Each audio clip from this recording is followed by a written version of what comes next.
आपल्या चॅनलवर नवीन असाल, आपल्या चॅनलचे 1000 सबस्क्रायबर होण्यासाठी आपल्या चॅनलला सबस्क्राईब करा. तर आजच्या भागामध्ये इकडं राणी आणि इंद्राला समजतं की विक्रांतच्याच हाताला जखम झालेली होती. ते ॲम्ब्युलन्सचा दरवाजा लावताना म्हणजे तो विक्रांतच होता हे त्यांना समजतं. आणि आता सगळ्यांसमोर ते सांगत नाही काही. पण आता राणी आणि इंद्र टेरेसवरती येतात आणि दोघे त्या गॅलरीत बोलत असतात. राणी इंद्राला म्हणते, इंद्र सर तुम्ही बघितलं ना विक्रांत सरांच्या हाताला जखम आहे. तर विक्रांत म्हणतो की हो राणी, मी बघितलंय आणि आता मला खात्री पण पटली आहे की हे सगळं विक्रांतने केलं आहे. मला आता वाटतंच आहे हे विक्रांतने केलं आहे असं तो म्हणतो. तर आता राणी म्हणते की हो इंद्र सर, मला आधीच माहिती होतं हे सगळं इंद्रजित विक्रांत भाऊजींनीच केलं आहे, कारण की हे सगळं मला त्यांच्या हातावरून लगेच कळलं होतं. तर आता लगेच ती म्हणते की हो.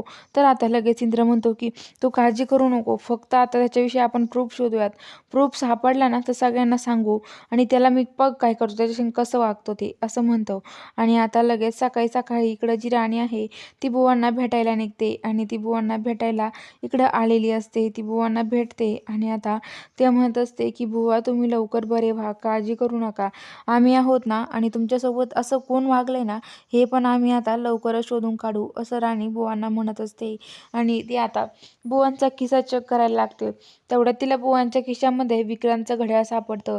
ती म्हणते हे तर विक्रांत भाऊजींचं घड्याळ आहे आणि बुवांच्या खिशात कसं काय आलं, मला इंद्रजित सरांना कळायला हवं. आणि ती घरी येते आणि इंद्राला सांगते की इंद्रजित सर अहो बुवांच्या आहे ना का खिशामध्ये हे विक्रांत सरांचं घड्याळ सापडलं. तर आता तो म्हणतो काय, विक्रांतचं घड्याळ? तर आता लगेच सगळेजण बाहेर उभा असतात. तिथे इंद्र येतो आणि आता लगेच तो विक्रांतची कॉलर पकडतो, त्याला हाणतो आणि म्हणतो की तू बुवांशी असं वागलाय चुकीचं. अरे तू बुवांना ढकलून देण्याचा मारण्याचा प्लॅन केला, तुला मी सोडणार नाही असं असं म्हणतो. आणि त्याला आता विक्रांतला खूप मारतो आणि त्याची कॉलर पकडून त्याला बाहेर ओढत आणतो आणि त्याला धक्के मारून घराबाहेर काढून द्यायला लागतो. तर आता बघूया पुढील भागात नेमकं काय घडणार आहे. इंद्र विक्रांत जाईन का खरंच घर सोडून, हे बघायला चॅनलला सबस्क्राईब करा.